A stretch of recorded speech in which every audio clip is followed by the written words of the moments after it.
Hello, everyone. Welcome to our workshop today on some new features with NITRO Forms. So we're going to take a look at a few different things we've added recently to the NITRO Forms designer that should help you improve what you can do with forms. There's going to be some more processing on the form, some more things that you can, more features that you can use. And if there's anything that we don't cover in today's session that you want to learn more about, feel free to pop something into that questions box. There's a questions box in the GoToWebinar panel that you can put comments or questions in at any point in time. I'll see that as we go through the workshop today. And I can address any of those questions that you have or comments that you have or show you any of those features that you want to take a look at. So, and if there's anything specific you want to look at, let me know in the questions box and we can do that. I'll give you a quick overview of what we're going to do. So we got a few more people popping in here, and looks like we're just about a minute over. So we'll go ahead and get started. So as most of you know, I'm James Restivo from Crow Canyon Software. I've been here for over 9 years now, helped oversee the development of NITRO Studio and its various forms. And it's got a lot in there, and I love showing people what it's all about. As I mentioned, there is a questions box that you can pop a question or comment into at any point in time during the workshop, and I will be monitoring that. So for now, what I want to do is walk through a couple of things we're going to go over today. So one thing we added recently was this concept of variable support for form event actions. And I'll show you what that looks like. Basically what that means is it allows for more functionality and processing within the form itself without loading down on workflows or custom actions, which is pretty nice. You can see on the fly changes, on the fly calculations within the form itself.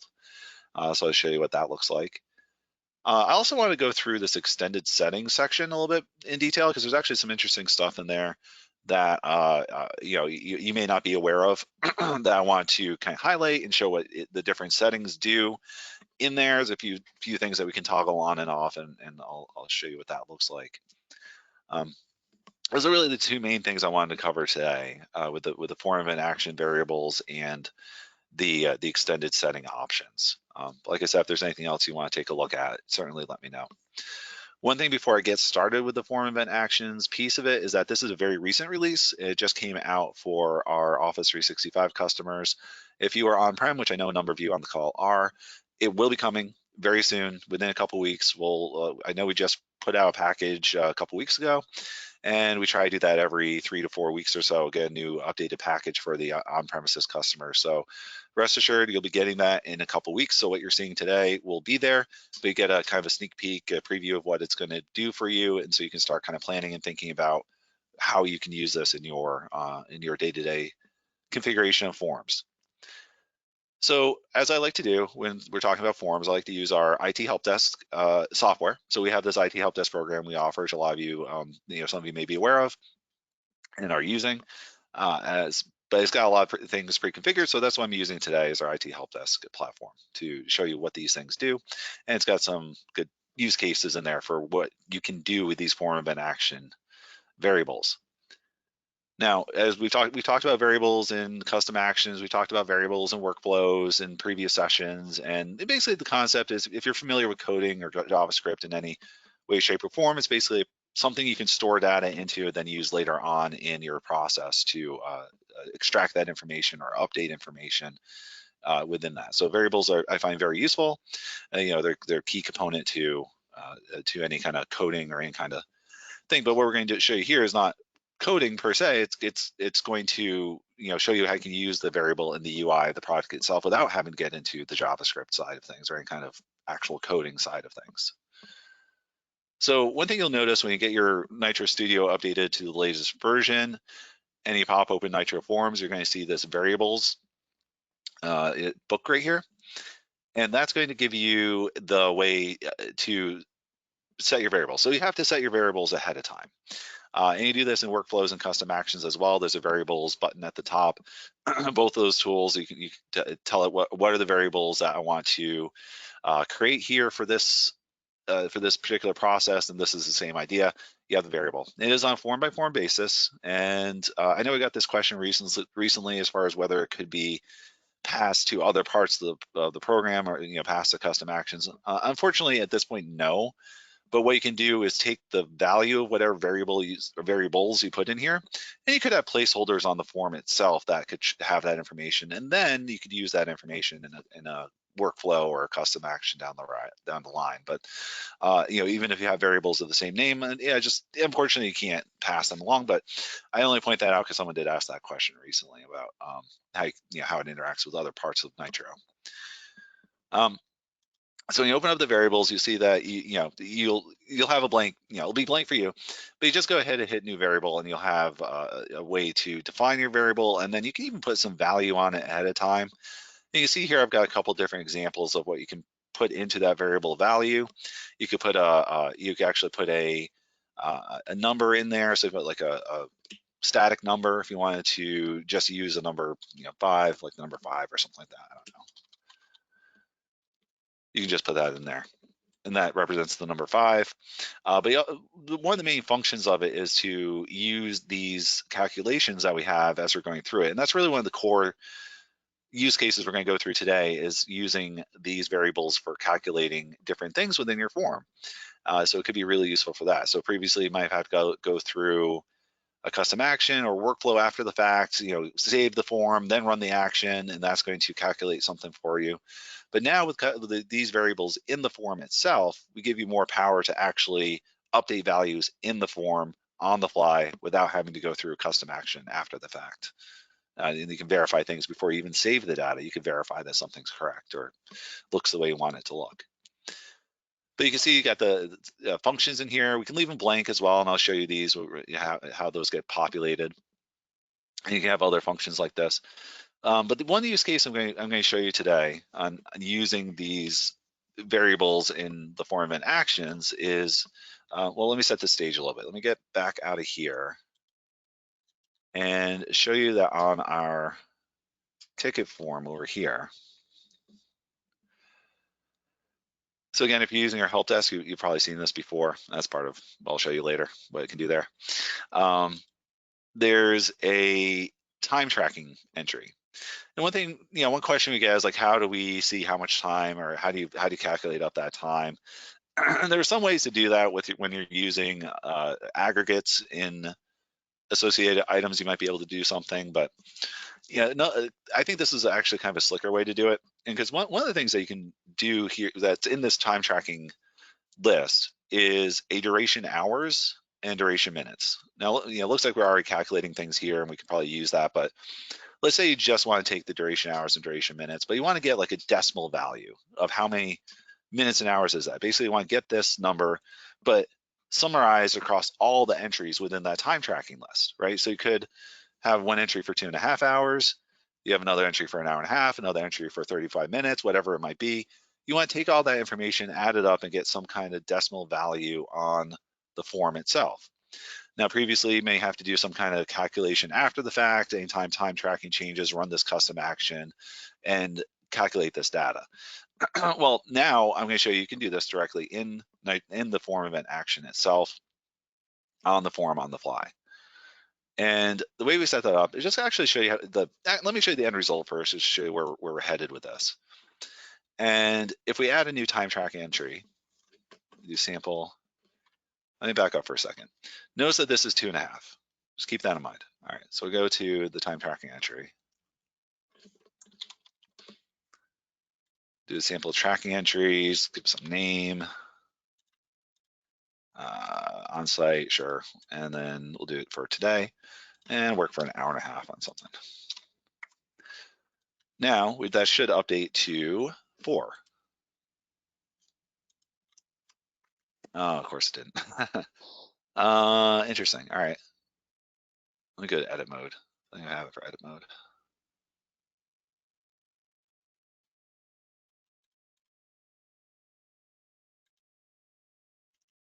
All right, let me remove that and add it back again. I swear I tested this stuff ahead of this workshop. I really did. Best laid plans though, Let's see. All right, type of work, on site, start time. No, we'll do 1.5 hours. Yeah, there we go. Okay. So it did it in the edit form, not the display form for some reason, but anyway, you see it updated on the fly to 4. Now, if I go ahead and remove that, automatically brings it back down to 2.5. So on the fly, we know how many hours have been worked, and we can kind of see that as we go through. You know, if you're creating some kind of timesheet entry situation, you can make sure your users are entering hours up to 8 for a day, that kind of thing, or 40 for a week. And they can see that without having to go through and add up every single day individually. Now, how do we get to that point? Well, we're using these variables, and we're using basically calculations and different functions within the set variable action to do this. And now that's within the form tool here. So if we come back over here, we've got our time tracking entry list, and it's got these two fields, duration hours and duration minutes. So we took a look at that a little while ago, duration hours, and then duration minutes over here. So we're going to take those and put them into a variable on our form. And so we're going to take those two, some hours and some minutes, and put them together. And then we're going to do some calculations, you know, hours multiplied by 60, then total minutes. I kind of walked through all that, but basically using these different variables to get these calculations and results. Like basically the end result of a calculation. So we do that in the form of an action in regard to time tracking details. So in the time tracking details, first of all, we're making sure this is only happening when the column value changes. We could also do it on form load actually, because that could give us the number right up front without having, you know, because sometimes what will happen is if you, well, when I had it set like this, what I would do, unless I saved the form, that data would get lost. But so you can do it on form load as well, and then whenever this value changes, or the time tracking, because that's going to be recording a change every time you enter an entry into the associated items list, that time tracking list. And what we're doing is we create this fetch list item action to get the time. So we're getting the time, and we're using the related items lookup to the time tracking list. You know, say everything. So looking at this ticket ID, look at all the related items in that time tracking list, and then get how many are there. So we're just basically getting that collection of items that are in that time tracking list that have the same ticket ID as the ID that we're working with. And then we can set our variables. So we have this new set variables value action. You can see it here in the new actions. There's a set variables value. And when we create that, you'll see that you can actually set multiple variables at one time. So you don't have to limit it to just one at a go. You can do multiple variables at the same time. And what we're doing from the first one here, kind of going down in order, is we have our query list, our fetch items list, and we got a certain syntax here, CCSQL get time, hash, and then we can do a sum function. So we're doing a sum function on that duration hours, and what that means is basically every value in that time tracking list in the duration hours is going to be added up into one value here. And that's going to be stored into this variable of sum hours. Similarly, we're doing the same thing with duration minutes. We're going to take the that item collection we just got, and we're going to do a sum on the duration minutes. And you can see there's a new mapping interface here. You can use variables, you can use the fetch items, so you can kind of use these placeholders in your, in building your expression. But ultimately, that's what it looks like. We're basically taking the sum of all those duration minutes columns and putting them into one variable, sum minutes. Now we can take those two values and do some operations on them. And even within the same set variables action, so you don't even have to create a new set variables action. Think of it as like, you're just going through the process, going down the sheet of paper. Here's step 1, here's step 2. Step 3 is we're going to take those hours and multiply by 60. And so that basically just converts the number of hours into a number of minutes. And then we're going to add that up to the sum minutes. So we have the sum minutes value and with the hours time value, we're going to add those together using the add function. That's going to get the total number of minutes that were spent across all those different time tracking entries.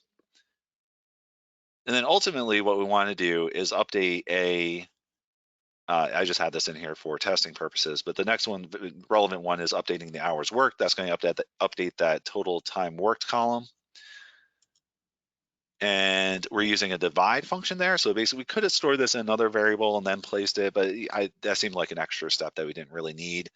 So we're basically going to map into that total hours worked column, which is on the form over here in that time tracking list. Total hours worked right there. So that's what we're updating. And we're just basically taking a divide of that variable of total minutes. So you see that's one of our variables here. And we're dividing it by 60.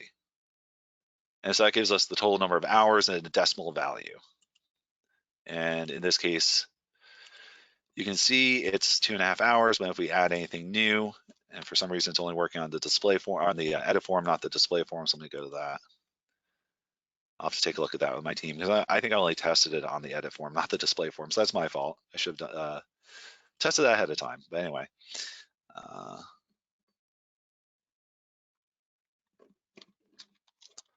All right, let's do a sample. Tracking entry 2, nah, I know this matters, I'll just go ahead and check the time. We'll do it for, 6 hours or something like that, 6 hours and 15 minutes. Save that.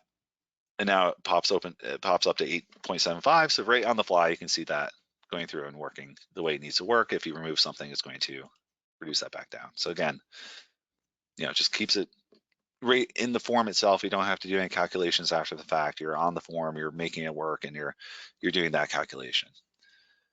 So that's one great use case for the variables in this form event action, is do these kind of calculations. Now you could do this with JavaScript, and we do have examples on our website of how this could be done with JavaScript, but this gets you away from having to remember how do I refer to that particular field, or how do I, what's my formatting for the return, or you forget a semicolon at the end. There's lots of things that can go wrong, especially if you're trying to use this as a no-code solution. This gives you another step closer to that fully no-code type of solution, where you don't even need to have any kind of JavaScript in there to do more complex stuff.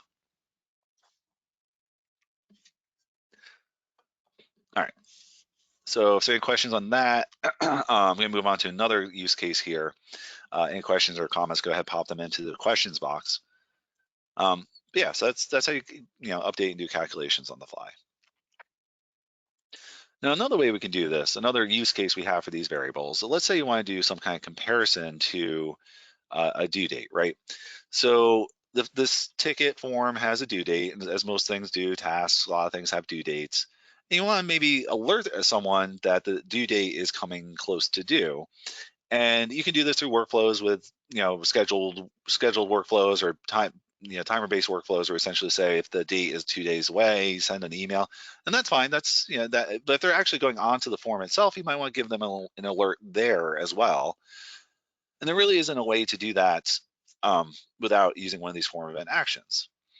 And the way we do this is you can, the use case here that I set up is that we're going to check to see if the due date is any less than 5 days in the future, which means it's going to be due in less than 5 days. So we're going to send a message to the user that your form is due, your ticket is due, or whatever it is, your task is due. We want to show them that and make that a highlight. And the way we do that, and we have done it with the variable here, is that we've used this function of adding. So we're adding to the today placeholder. So every time you run this, every time that form opens, it's going to look at what's the actual date of today, add 5 days to it, and then we're going to do a comparison to the due date to make sure that we run that action only when the due date is less than 5 days in the future. So we've created our variable here, and we've added 5 days to today, and that's going to be our variable. So that's going to store that information. And then we're going to come into our form event action,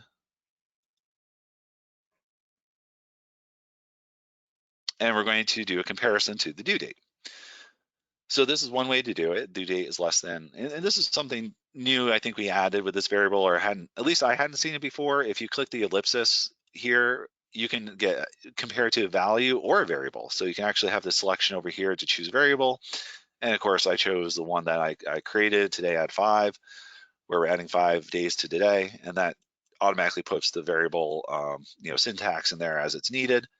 So basically we're saying if the due date on the form when they open it up is any less than 5 days in the future, then we're going to pop up a window. Now it's a script, but it's a really simple script. It's just a window alert. And this is all it is. It's a very simple window alert. This ticket is due in less than 5 days. And then we just add the function callback to end the process. That's it. That's all you need. And it's basically going to be a validation message or some kind, not really validation message, but a pop-up that says, whatever you want it to say. In this case, ticket is due in less than 5 days. And you've seen that already working in a couple of these examples here already. If I pop open over here, cancel out of this, open that up, you'll see I'm getting that message. This ticket is due in less than 5 days. So automatically popping open information for me to know I need to do something. And you see, it doesn't even let you move beyond that stage until you hit the OK button. So you have to acknowledge the fact that it's due.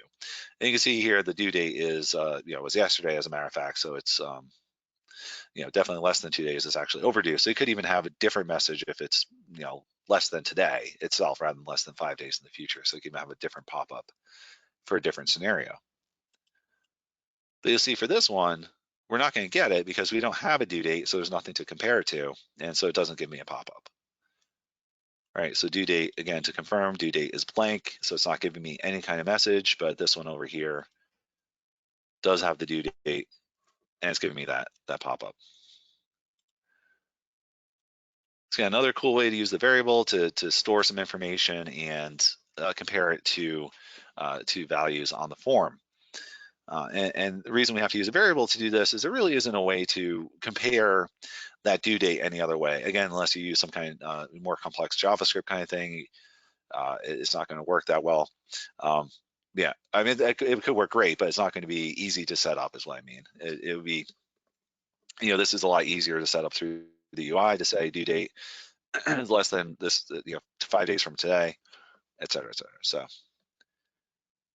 So a couple of cool functions there for the variable actions that you can use within the form itself. Again, essentially, we're going to be using that to set values on the form or update values on the form or update form controls. And that's all done within the processing of the form itself. And really what it does down the line is it saves updates on the form. So it runs this if you're doing too many custom actions or a bunch of different workflows on the same form at the same time. There could be save conflicts if it's depending on how it's set up.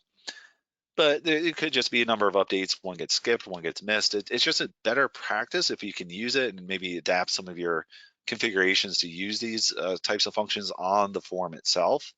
It may actually improve performance, improve availability, improve the user experience too, because they're going to see right on the fly, like this thing is happening for me right now. So in that vein, I want to show you I want to show you something here. So when I was doing those form actions and adding the time tracking entries, let me do edit form.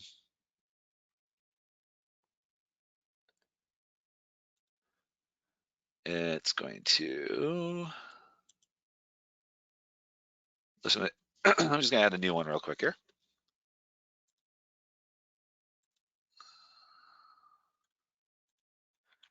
Say for 1 hour. Let's do 1 hour and a half. All right, so it just adds it, right? Okay, no big deal. One thing I want to show you though is sometimes you might have a longer running process and it might not, not want the user to move on and do something else right away. So we've actually, in part of these extended settings, which I'll go through the rest of these in some more detail, but one I want to show you because it's relevant to the form event actions is this line right here. So again, if we go to this extended settings section under advanced, pop that open, we have some more advanced things that we can do with the form that, just add some nice new features, some new cool things that you may not be aware that you can do.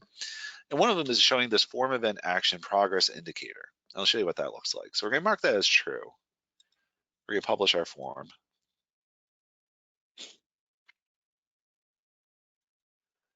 All right, always clear the cache. Yeah, this, refresh the page.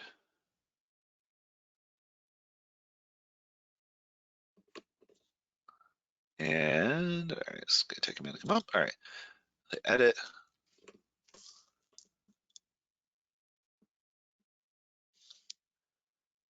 right, it's going to pop open with my alert. There it is. Get rid of that. Over here. I didn't add that for some reason. Okay. Oh, it didn't save it. So that's what happened. I didn't save my form, so it didn't, it didn't run it. Anyway, that's okay. So I'm going to delete that, and then I'm going to re-add it.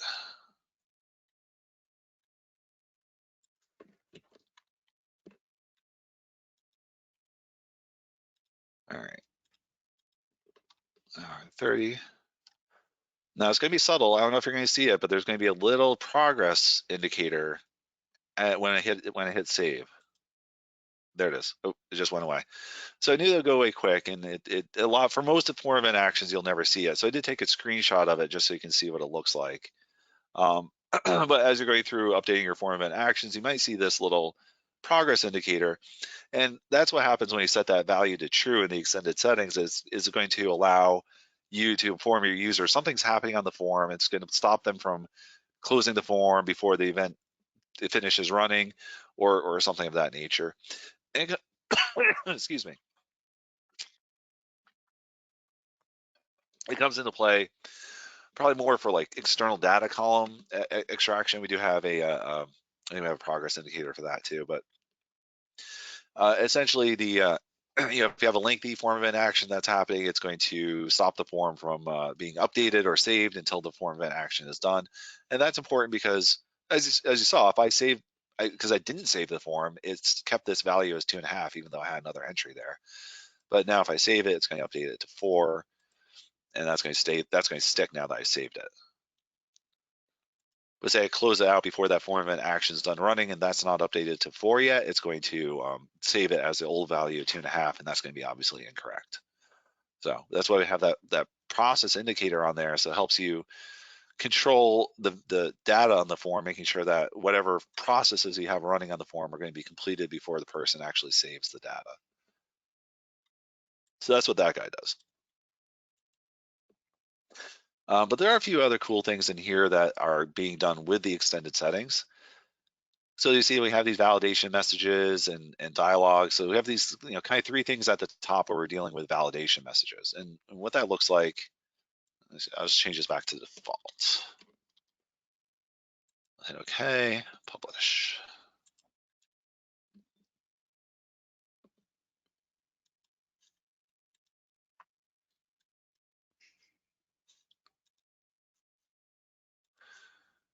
All right. So the validation messages come up. Oh, of course, that kicked me out finally. Validation messages come up when you're missing information on the form, and you may have an indicator that says what's missing. So the default option when we set this, when we I think we're gonna get rid of that form of action next time.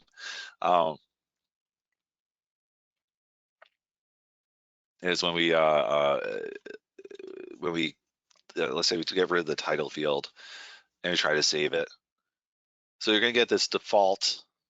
This is the default. One more columns are required, et cetera, et cetera. That's a validation message that we get. Now, okay, so let's go back, and I'm gonna actually delete that message one, so you don't keep getting bothered by that one. But we can change these things. So we could do, instead of defaults, we could do a dialogue.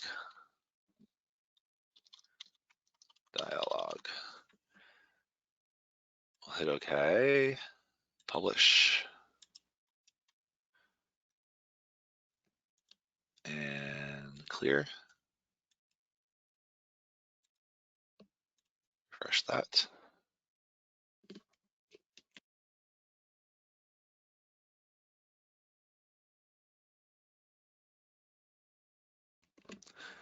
All right, and let's see, edit that.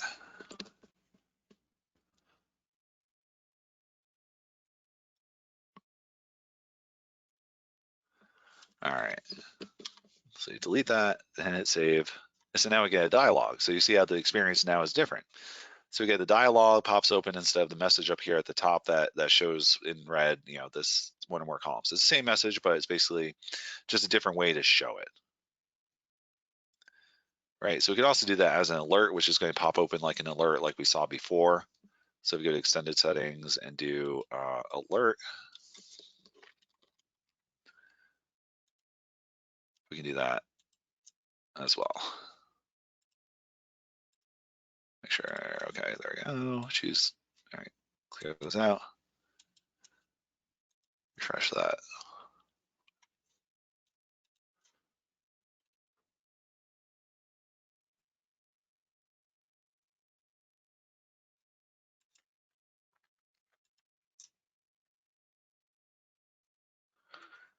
All right, so this is going to pop open. Delete that, try to save it.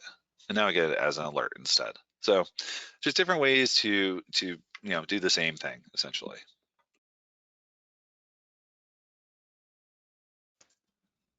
This may come into play if you have accessibility issues and you make it really bold and obvious that there's validation.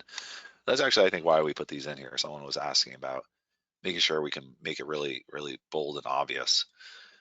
But you can also see we can do something with the validation message. And right now it's red, but we can make it black or a different color depending on what the contrast of the screen is or what makes the most sense for the type of form or even the form theme. Because of course we have all those theme options over here in the layouts and theme that we can change around the color scheme, and maybe red isn't the best color to show as a validation message. Maybe we want to show it as orange or yellow or even green or blue. Just whatever might highly contrast with the form itself, we can put that information in there. We could change that color scheme. Section title template. So this one's kind of interesting because you normally is just going to be this white color. So let me kind of show you what this looks like. If I change this to sections, normally get this white color. Of course, you can change it in the theme, for the font. In the theme, you can change the background header color to something other than the blue-gray theme. We could go to something else that makes it pop a little more. But one thing you can do with the advanced settings is, again, even take it even further, and not only change this in the theme, but also now make this black. So this actually is going to make it black. I'm not sure why it doesn't show it on the form, but if we do preview, you'll see that it shows the section title, which is our placeholder. And it's going to show it as black. But of course, we could also add italices, we could add bold, we could add other HTML or pretty much any HTML setting we need in that section title template. We could put that in here. So as long as we have our section title as our header, that's the header right there, that section title. The placeholder is going to get the name of that section title and do something to it, apply the HTML to it based on whatever is in this section here. So if we do preview,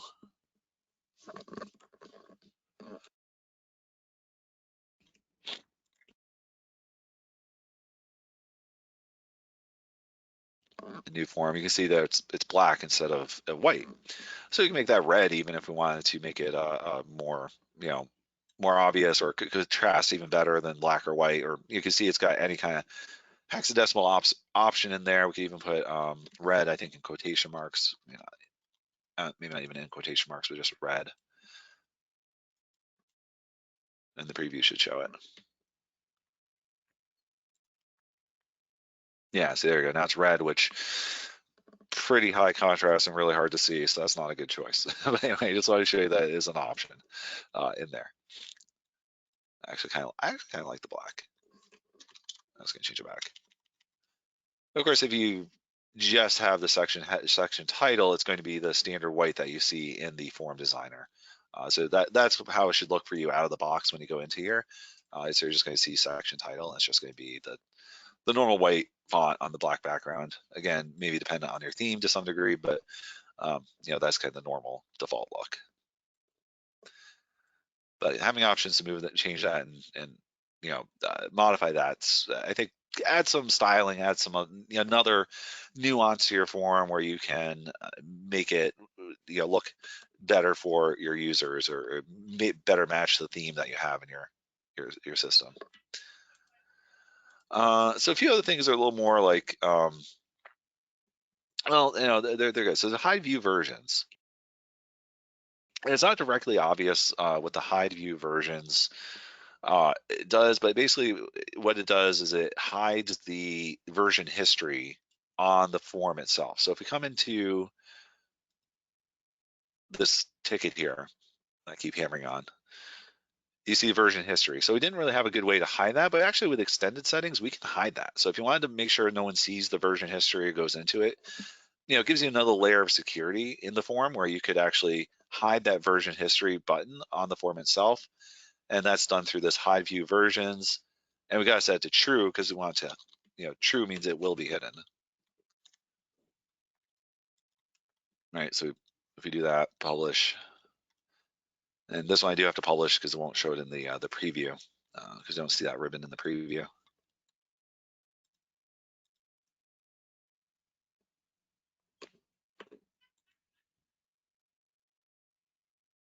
All right, and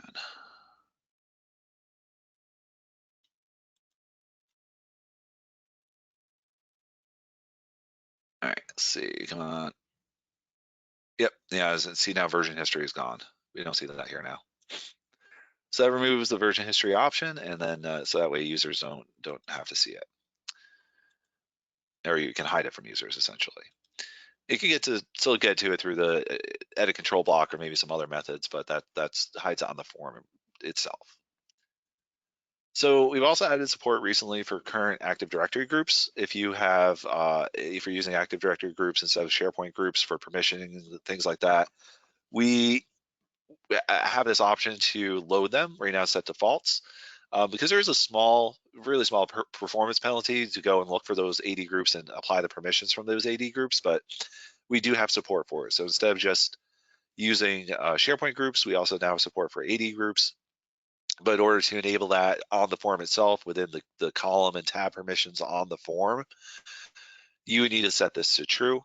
And it just gives you, again, another layer of security, another security option, I guess you could say, versus using SharePoint groups to control who sees what. You can now use AD groups to control who sees what. So, maybe most of your group management is from Active Directory rather than SharePoint, which makes sense. It's probably true for a lot of organizations. So this gives you a way to leverage that work you've done with Active Directory groups and apply it to the permissions on the form.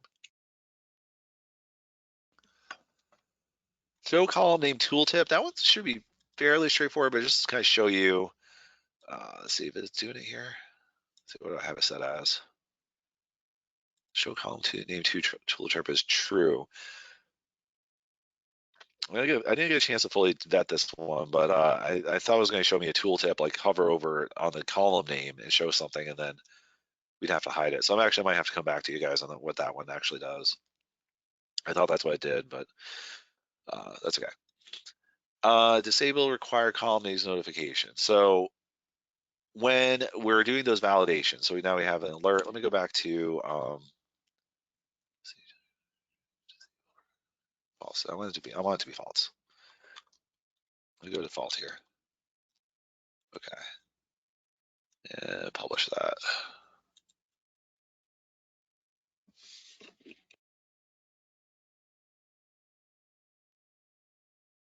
All right, clear my cache. Back to my form. Let's refresh the page.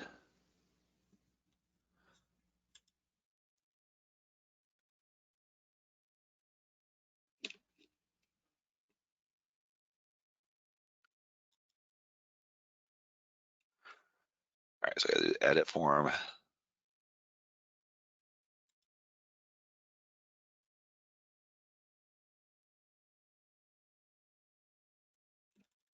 Delete that. Save. I thought it was going to show me a. Actually, I think a better way to show this. Let me do this.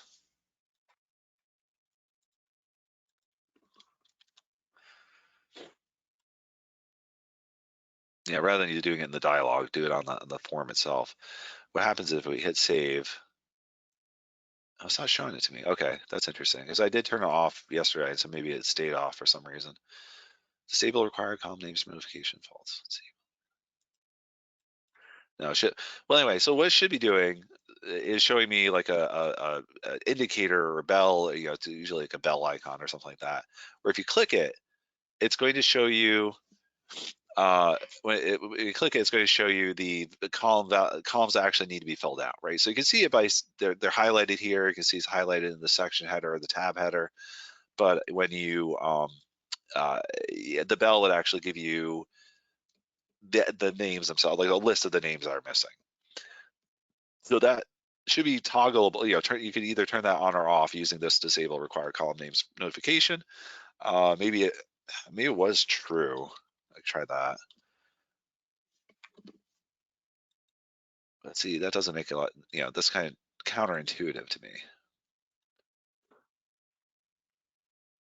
No, I'll give it a try. Let's see what happens.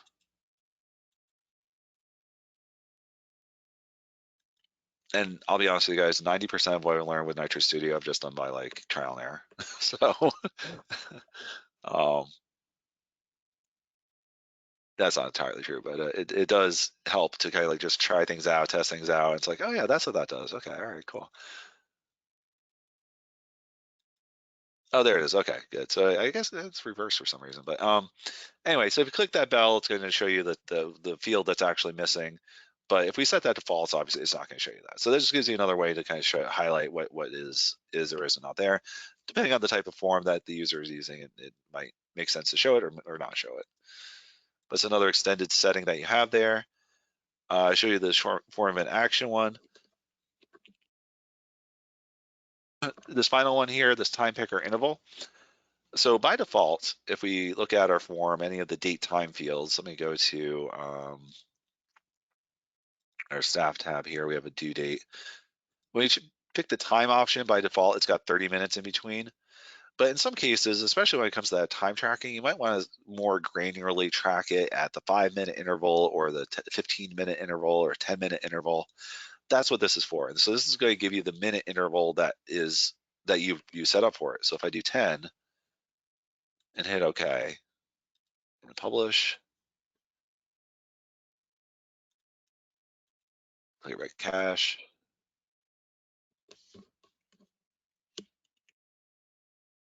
and refresh this.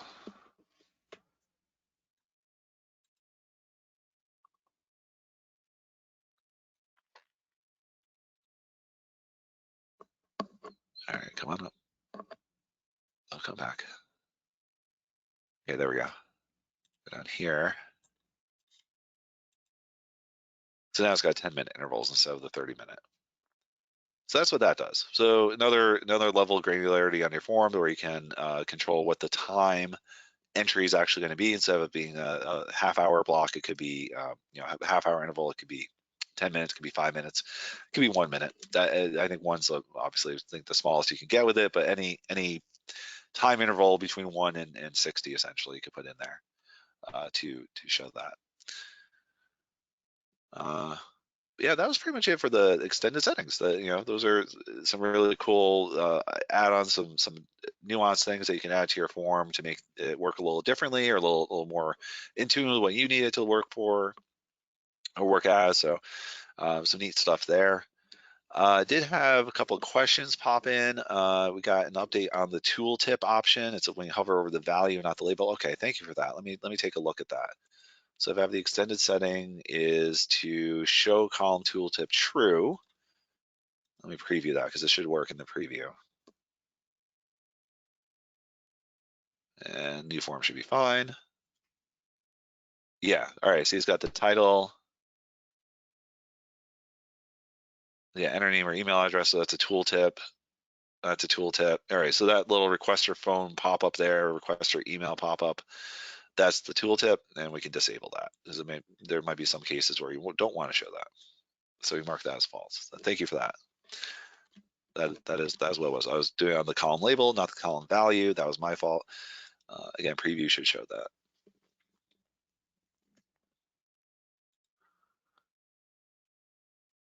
Yeah, see now title's not coming up. Oh, no, it did come up. A requester did. Oh, maybe that's a description. So the description can also be shown as a tooltip. So that could be coming from a description on that requester field itself. But you see it's not popping up for requester phone or email. So that's what that indicator turned off. All right, good. Good. All right, and we did have another question. Is on a roadmap to allow update colors for list views Want to match the list view header colors with the rest of the SharePoint page. That's great feedback. I will take that to the dev team and add that. I know we are actually actively working on the list view headers, or the list view web part, and that may actually be something we can squeeze into that update. And so you may get it sooner than later, because we are actively making updates to that list view web part. So that is a great feedback. I will take that to my team and see what we can do to get that incorporated into the next updates for the list view web part. Another question, is it possible to change the color of the orange circles that display in the please wait while loading icon? That's a great question too. I don't think so. I think that's pretty static. But again, I will take that to my team and find out if there's anything we can do.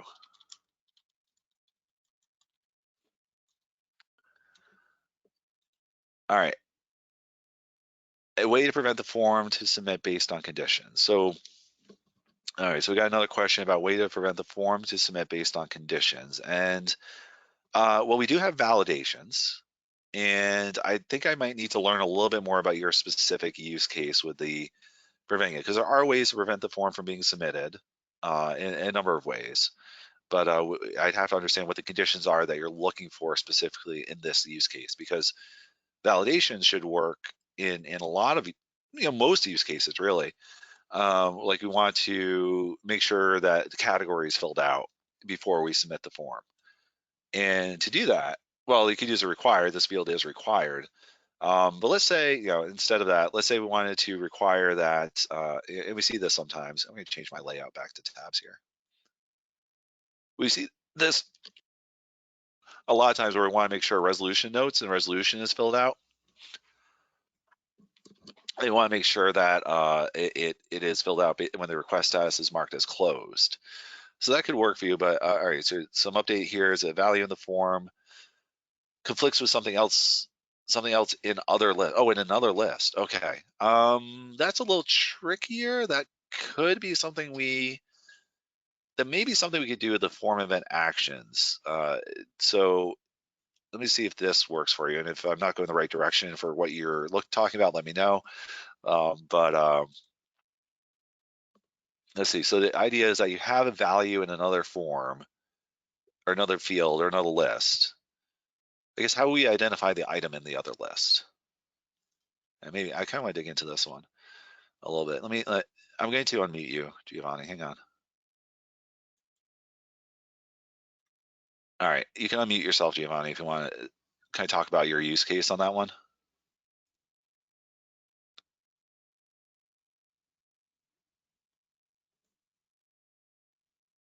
All right, same ID in both lists. Okay.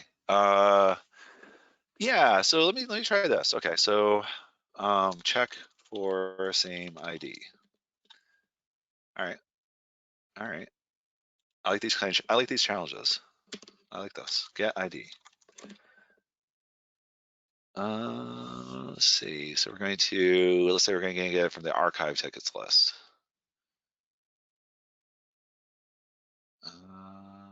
List view. List view. We're going to look at all items. Okay. Let's see, items. The trick is there's an items limit here. I think it goes up to like 100 maybe. So it kind of, obviously if you have over, I think, yeah, 500. Okay, that's actually not too bad. But if you have more than 500 items, it's going to be a little tricky to set up. So we might have to take that offline, Giovanni, and talk to you about how you want to get that set up with checking in the other list for an ID, because with form event actions, and maybe this can be done through workflows or through custom actions, maybe a little differently than the form event actions, but you do have this query option in form event actions that allows you to go and pull items back, but it does have this limitation of 500. So if you have more than 500 items and you're not filtering it in any way, then then it's going to be a little tricky. Or I guess you could do, well, query builder maybe perhaps, where you can do see where ID equals, where's this pulling from? Value ID. Okay, maybe something like this actually could work, where you're pulling any items that, this might actually work. So in this case, what you're doing is you're pulling, you're building a query based on the item in your list. I'll just do item because there probably should be one item with ID at a time. And so we're going to be looking at this archive tickets list, whatever the other list is, and looking for something with the same ID. And then the limit doesn't matter because it should only be one item there. And then you could probably do something where, yeah, see, there's an option to continue or not continue based on whether there is a item found or not. That's something we have in the workflows and custom actions though,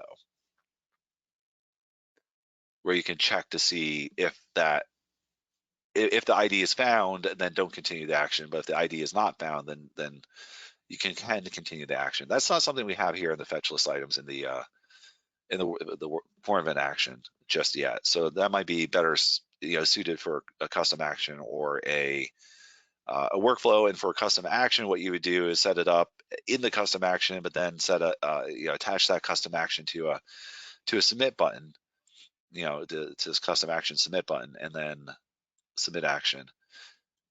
Hide the save button like that, and then use the submit action. We can move that over to the right.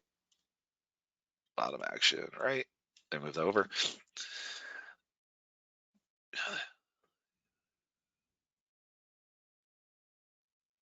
Okay, interesting. All right. Yeah, that sounds a little more. Giovanni just updated. If you find the data on the other list, you get a value from that list and continue to, or not.